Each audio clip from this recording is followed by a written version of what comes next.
Olá, nós vamos iniciar hoje uma aula a respeito dos erros pré-analíticos. Então, a aula anterior a gente falou como é que funciona a coleta de sangue, né? Quais são os passos que a gente precisa ter no atendimento ao cliente para ter uma amostra de boa qualidade. E hoje nós vamos verificar quais são os erros que podem acontecer nessa fase. Então, aquilo que eu posso evitar para não ter que chamar meu cliente novamente para uma nova coleta. Então, é importante...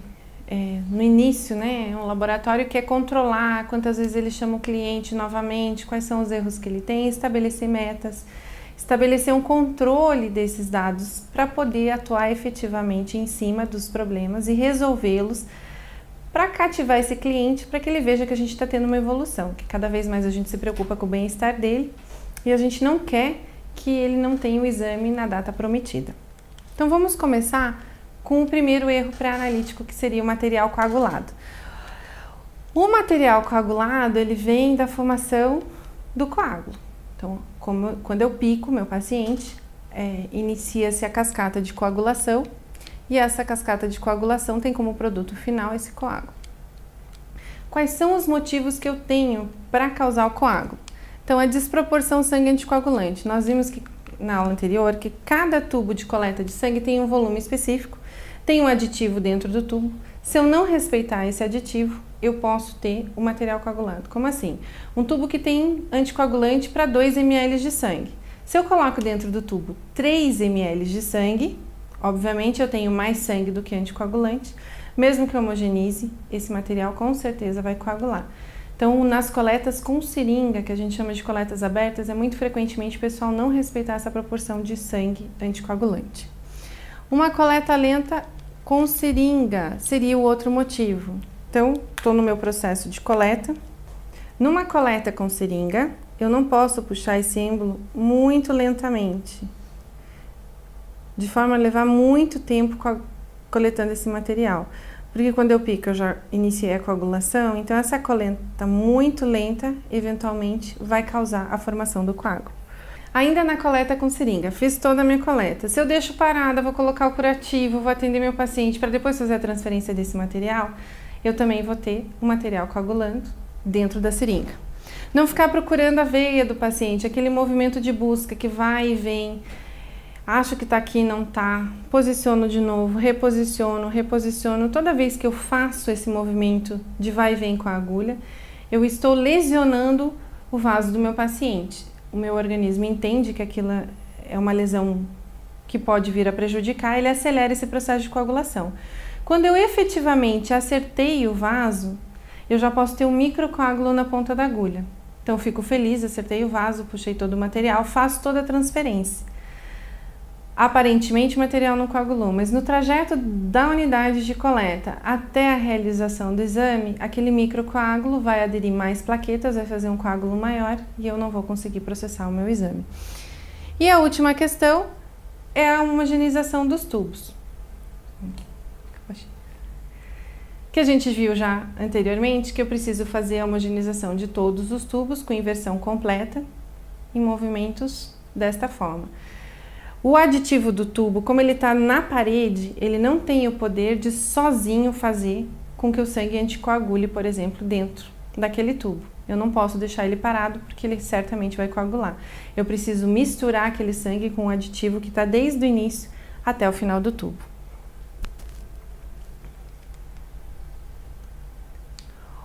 Outra questão que atrapalha bastante é esse material com fibrina. Então, a fibrina é um passo antes do coágulo.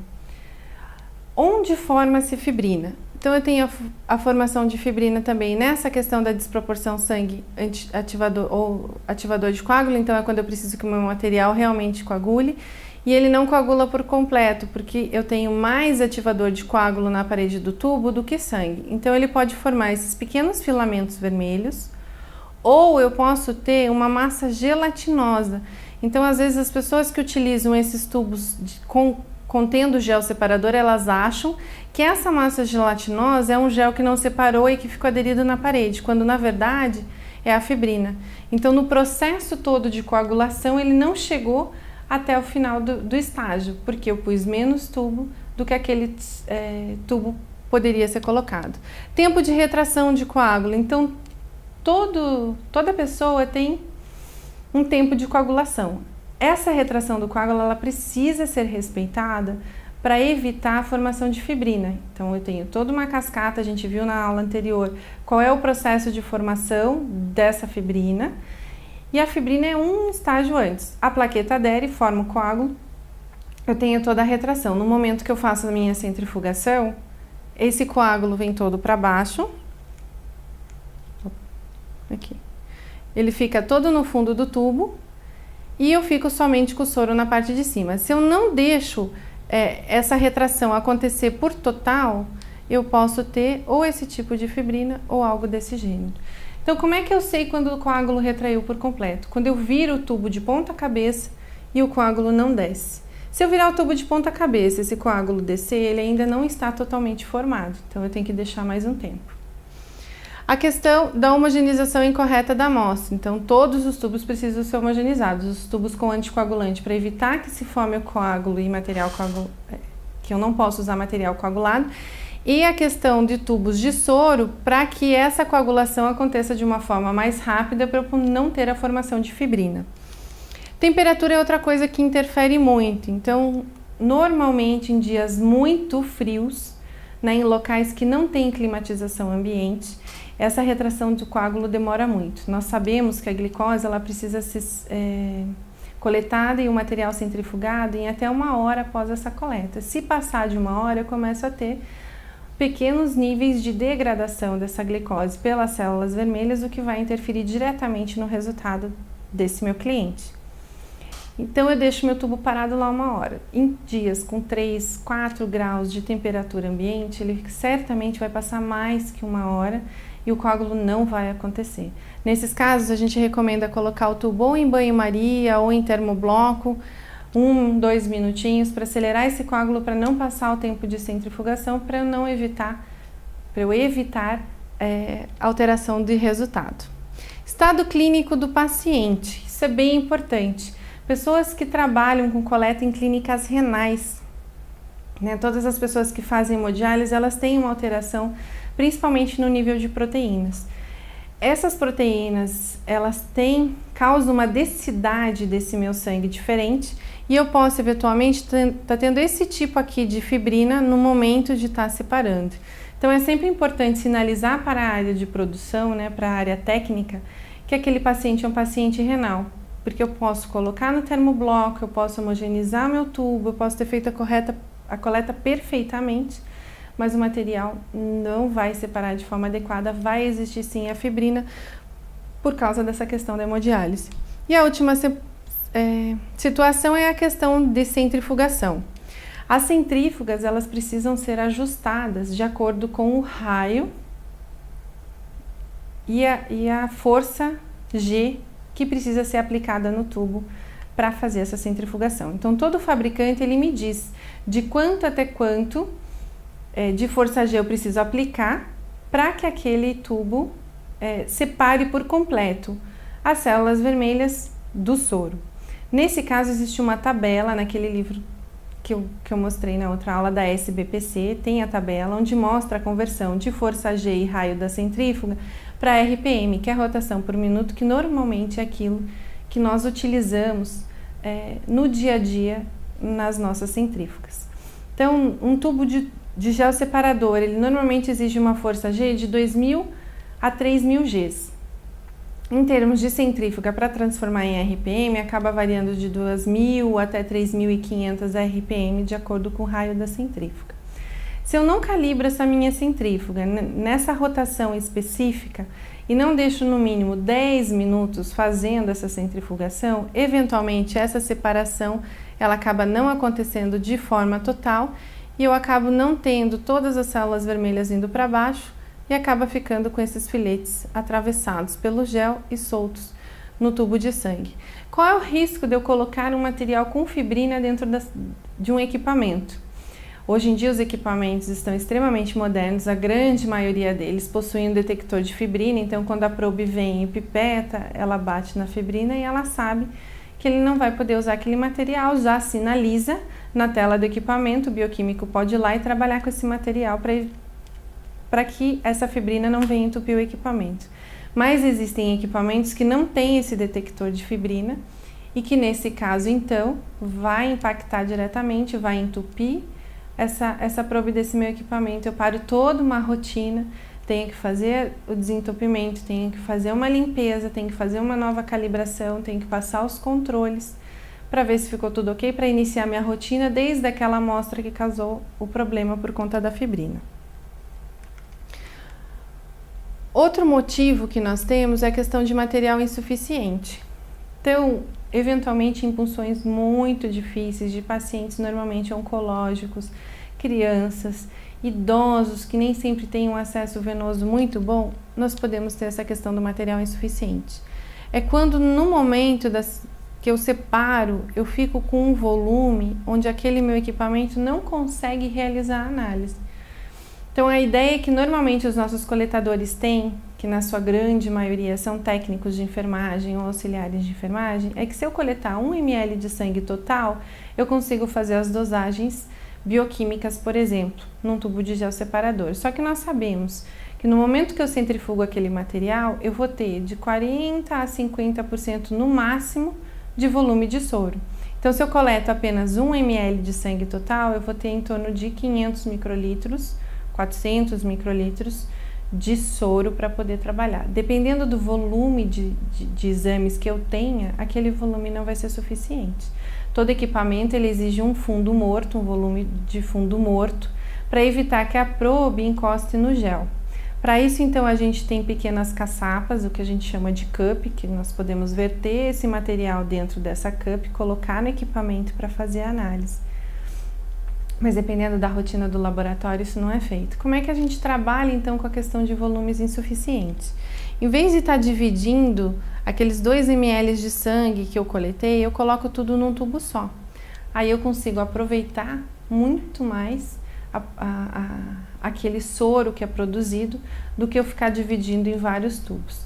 Punções difíceis, normalmente a gente recomenda que seja realizada uma nova tentativa, explique-se para o cliente o que está acontecendo e ele não saia daquela unidade de coleta, daquele local de atendimento, sem ter realmente o volume corretamente coletado. Recipiente errado. Outra dificuldade muito grande que existe na prática para esses técnicos de enfermagem, esses auxiliares de enfermagem, é entender por que a gente tem uma gama tão grande de tubos para realizar a coleta.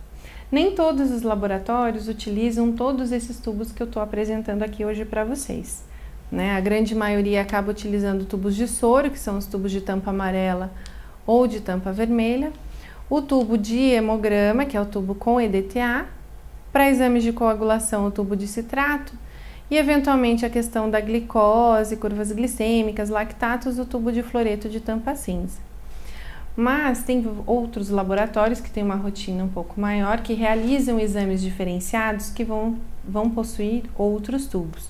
Então eles vão ter o tubo de gel separador, o tubo de metais sem aditivo, o tubo de metais com aditivo, o tubo de PPT, que é um tubo de gel separador com EDTA, tubo seco, né, que é um tubo de soro só com ativador de coágulo, um tubo para coleta específica de VHS para um equipamento que ele se assemelha muito com a técnica de Western Green, tubo de heparina, tubo para vitamina, tubo para hemograma, o tubo de coagulação, o tubo de fluoreto.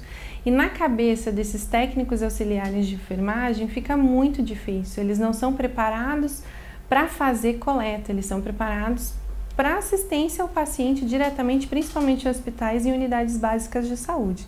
Então, quando ele vem para o meu laboratório, eu preciso explicar para que serve cada tubo, quais exames vão ser coletados em cada tubo, se possível deixar uma cola dos exames com a cor das tampas do tubo, para que ele possa ter um local de cola para evitar coletar errado, né? Porque nada mais desagradável do que eu ligar para o meu cliente e dizer, olha, infelizmente o senhor vai precisar retornar ao nosso laboratório para realizar uma coleta porque a pessoa coletou em recipiente errado.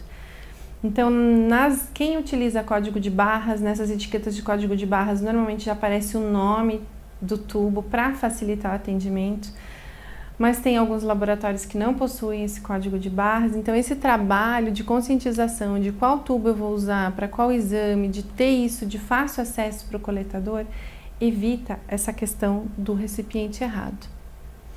Material lipêmico. Acredito que a grande maioria de vocês tenha assistido no Jornal Nacional a questão de que agora os exames de sangue não precisam mais de jejum. Então, isso são estudos que estão sendo realizados, né, para verificar até que ponto o jejum,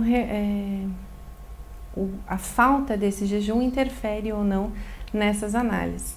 Mas isso ficou definido que exames de triglicerídeos e exames que envolvam a dosagem de glicemia, principalmente, precisam de jejum. Os demais exames, eles estão vendo essa questão do impacto. Por que é importante o jejum? Quando o paciente não faz jejum, ele está ainda com aquele material, né, que acabou de ser digerido no estômago, na corrente sanguínea para chegar até as células. O meu soro fica com esse aspecto meio esbranquiçado, meio leitoso. É isso que a gente chama de lipemia. Então, se eu vou dosar um triglicerídeos, se eu vou dosar uma glicose, qualquer exame que precise de algum método mais específico, essa lipemia vai interferir. E eu posso estar dando um resultado acima do normal para aquele paciente simplesmente pelo fato dele não ter realizado o jejum. Acontece que muitas vezes o paciente chega, a gente pergunta, 12 horas em jejum? Para um triglicerídeos, por exemplo, ele diz 12 horas. Ele sempre vai concordar com o que a gente pergunta. Na verdade, a gente tem que fazer a pergunta oposta. Quanto tempo de jejum o senhor está? Nesses casos, ele vai fazer a conta de qual foi o horário que ele se alimentou pela última vez para te dar o horário certinho de jejum. A gente precisa afirmar para ele que se ele não respeitar esse tempo de jejum, eu posso ter alteração dos resultados simplesmente por conta de um material lipêmico. Hoje já tem muitos laboratórios que liberam os laudos mesmo com material lipêmico, sinalizando, né, para o médico no próprio laudo de que a análise foi feita com um material que estava com um grau de lipemia mais alto, mais baixo, enfim, eles podem colocar em cruzes ou até descrevendo com detalhes. É importante a gente estar acompanhando essa questão dessas análises, desses exames, principalmente para pacientes com dislipidemias, porque normalmente eles vão ter um grau de lipemia no sangue maior ou menor, se eles realmente respeitarem o tempo de jejum, mas inevitavelmente eles vão ter lipemia no sangue. E o material hemolizado?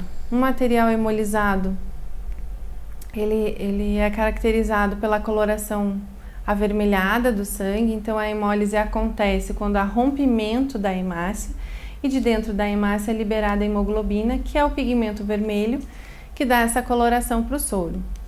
Alguns exames, como eu comentei, exigem métodos colorimétricos para ser realizados, então, obviamente, o material colorido vai alterar esse resultado para mais ou para menos.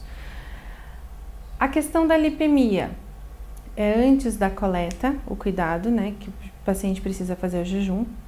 O recipiente errado, volume suficiente, material coagulado é somente durante esse processo de coleta, que eu preciso realmente estar tendo uma avaliação mais criteriosa da técnica, mas a hemólise ela pode estar acontecendo em 3 etapas. Ela pode estar acontecendo antes da coleta, durante a coleta e após a coleta. Então a gente verifica na grande maioria dos laboratórios que a grande dificuldade é material coagulado e material hemolizado. Aonde eu posso evitar a hemólise? Então, antes da coleta, deixar o álcool secar antes de iniciar a punção. No momento que eu faço a antisepsia, se eu não aguardo esse álcool secar no braço da pessoa e já pico, esse álcool penetra por aquele buraco que a agulha fez e já hemoliza aquelas células iniciais. Então, se eu estou fazendo uma punção a vácuo, o primeiro tubo normalmente vai ficar com uma coloração avermelhada e os demais tubos não. Por quê? Porque aquele primeiro tubo é que aspirou aquele sangue que foi misturado com álcool. No caso de seringa, todos os tubos vão estar hemolizados. Por quê? Porque a seringa eu puxo todo o volume necessário de coleta na seringa e transfiro para todos os tubos. Então, se um material hemolizou, todos estarão hemolizados e eu acabo pedindo recoleta de 100% dos materiais. Respeitar a proporção do calibre da agulha com o calibre da veia. Então, agulhas de menor calibre para vasos finos. É muito comum na prática as pessoas gostarem bastante da agulha verde, que é 25/8, independente do calibre do vaso. Tem outras pessoas que gostam muito das agulhas 25/6, 20/5,5, que são bem finas para qualquer coleta. Tanto um extremo quanto o outro extremo podem estar levando a hemolis. Então, mesmo que eu não tenha uma afinidade muito grande com agulhas de menor calibre, eu preciso utilizá-las em vasos de menor calibre. E as agulhas de maior calibre eu vou utilizar assim naqueles acessos de maior calibre. Áreas com hematoma. O hematoma nada mais é do que aquele sangue que extravasou do vaso para baixo da pele e fica parado naquela região. Até o hematoma sumir, a chance que eu tenho de, funcionando aquele local, aspirar uma parte desse material que está parado ali e hemolizar o meu soro é muito grande. Tubos com volume de sangue insuficiente ou em excesso. Então, eu coletei a vácuo 1 ml de sangue num tubo de 5 ml. No momento que eu ponho para centrifugar esse material, essa força de rotação da centrífuga faz com que o vácuo tome 2 caminhos. Ou ele estoure as células para ocupar o espaço que essas células estão ocupando no tubo, ou ele arrebenta a tampa do tubo. Então, eu posso ter material vazado na centrífuga. Por isso que é importante eu respeitar essa questão do volume de sangue. Angulação da agulha na coleta a vácuo, principalmente. Quando eu punciono o vaso e eu encaixo esse tubo de coleta, se esse ângulo de coleta é muito alto, esse sangue vai bater na parede aqui do fundo do tubo e vai voltar, e ele bate com muita força. Então, o ideal é que esse sangue entre para dentro e venha subindo lentamente, que ele não bata no fundo do tubo, porque isso pode hemolizar meu material. Puxar com muita força o êmbolo da seringa. Então, ao contrário do que a gente viu no material hemolizado, que eu não posso puxar devagar, aqui eu não posso puxar com muita força. Eu faço uma pressão muito forte nesse vaso. Normalmente a gente vai utilizar a coleta de seringa para vasos mais finos. Então, a pressão que esse sangue entra é muito grande, ele vem em formação de espuma para dentro da seringa e eu vou ter meu material hemolizando, então, já dentro da seringa. Então, o ideal, principalmente nessas coletas abertas, para evitar que se coagule o material, que se hemolize o material, é que essa aspiração seja constante, nem muito rápida e nem muito devagar, para evitar as duas situações.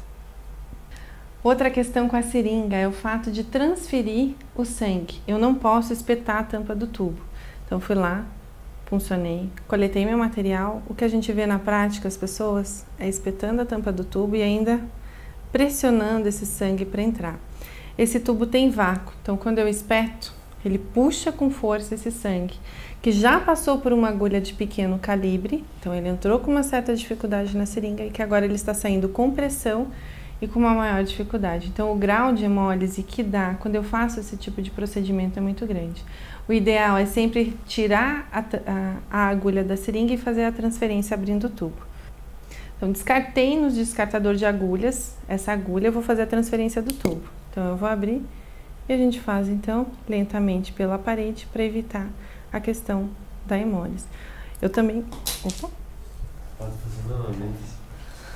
Eu também não posso colocar dessa forma e apertar, porque o sangue bate com força e o material hemoliza. Então, sempre a transferência é feita com o tubo lateralizado e escorrendo o sangue pela parede do tubo. Ainda em coletas com seringa, verificar se a agulha está bem adaptada à seringa, porque senão o sangue entra em formação de espuma, porque eu tenho muito ar entrando na conexão da agulha com a seringa. Homogeneizar suavemente a amostra. Então, nós vimos que se não homogeneizar a amostra, eu tenho coágulo. Se eu fizer shake com um tubo, ou assim, eu já vi pessoas fazendo como se fosse baixar termômetro também, isso também pode causar hemólise. O choque das hemácias na parede do tubo é muito forte. Então, ela se rompe e, inevitavelmente, eu vou ficar com aquele sangue avermelhado, aquele soro avermelhado. Se eu deixo o sangue em contato direto com o gelo, ou se eu coloco ele em exposição direta com o sol, também vai acontecer a hemólise. Os dois extremos de temperatura podem lesionar essa hemácia e ela acabar se rompendo. Então, o ideal é que quando eu vou armazenar esse meu material, ele nunca esteja em contato direto com o gelo. E se eu vou deixar ele ele de pé numa estante, antes de analisar, que ela nunca seja em contato direto com o sol. Sempre que possível, tubos primários. O que é tubo primário? É aquele tubo inicial de coleta. Eu coletei aquele tubo vai direto para o equipamento. A partir do momento que eu tenho que pegar aquele material e fazer diversas alíquotas, se eu não faço essa alíquota com calma, essa transferência lateralizada, eu posso eventualmente estar hemolizando a minha amostra. Embalar e transportar o material sempre de acordo com as regras da vigilância local. Então, existem diferentes normas das vigilâncias, das regionais. Então, São Paulo funciona de um jeito, no Nordeste funciona de outro jeito, Rio Grande do Sul funciona de outro jeito, aqui em Curitiba a gente funciona de outro jeito. Existe uma RDC nacional, né, para transporte de materiais, que é de número 20, que recentemente foi publicada.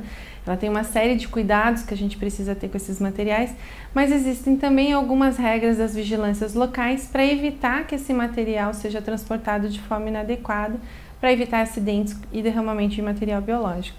Mas o principal dele é eu conseguir acondicionar essa minha amostra de forma que ela não venha chacoalhando ou batendo uma na outra dentro das caixas de transporte, que normalmente são carregadas ou por motoboys ou por motoristas.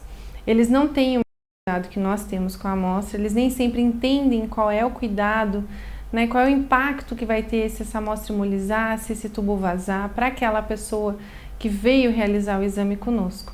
Então, o cuidado inicial deve partir de nós no momento de preparar essas amostras para envio à análise.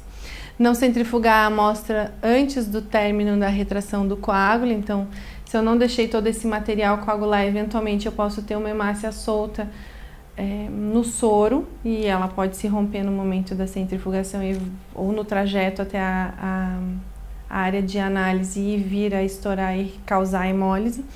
E não usar o freio da centrífuga para interromper a centrifugação. Então, coloquei meu material para centrifugar e o motorista chegou na unidade. Eu paro agora porque deu 2 minutos, já deu tempo suficiente no trajeto da unidade de coleta até a área produtiva.